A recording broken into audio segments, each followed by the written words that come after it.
Doctor, your colleague, Dr. Wallach, both of you talk about a topic that I thought was interesting, that athletes or people that Yeah. do a lot of physical labor and sweat a lot live shorter Yeah. than your typical couch potato. Can you Yes. explain that? Yeah, it's crazy. We need to make a distinction here. There's never been a professional athlete that's lived to be over 100 years old. And quite frankly, when you look at professional athletes who've retired, you know, I mean, they don't look that good, right? And you're looking at these guys, and they look much older than they are mostly.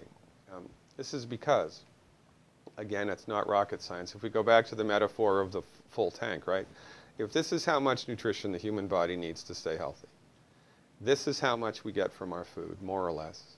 And then when we exercise, our metabolic rate increases, and we sweat. So when you exercise, just like stepping on the gas in your car, you burn through the oil and the gas and everything that much faster. So here's how much we need, here's how much we get from our food. And then when we exercise, we burn through our reserves quicker. And then something breaks. That's why that kid a couple of months ago, that high school basketball player, died of a cardiomyopathy heart attack. Cardiomyopathy heart attacks, which is your heart enlarges and then basically bursts, right? There's only one thing that causes that. It's not enough selenium, element selenium. Again, selenium, just like with breast cancer prevention. If that kid's doctor should be thrown in jail. It's his doctor's fault that kid, if that kid was my patient, he'd still be alive. Because cardiomyopathy heart attacks are not genetic. They are not caused by a voodoo curse. It's because your body, in his case, ran out of selenium, and then the heart burst. Why? Because it didn't have enough selenium, period.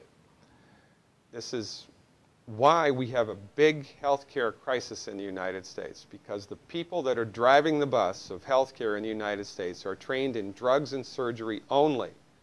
And for 100 years, the MDs have gone out of their way to kick the naturopaths, the homeopaths, the chiropractors, the osteopaths, the acupuncturists to the back of the bus. It's a travesty of biblical proportions here. We do not have health freedom in this country. There is not a level playing field. There is no fair market of medicine in the United States. Medicine in the United States is profits-driven, it is not results-driven, and it is completely dominated and manipulated by MD-directed, allopathic, reductionistic, pharmaceutical-centrist medicine. And don't get me wrong, drugs and surgery will save your life when they're indicated. I can prescribe drugs as a naturopathic physician.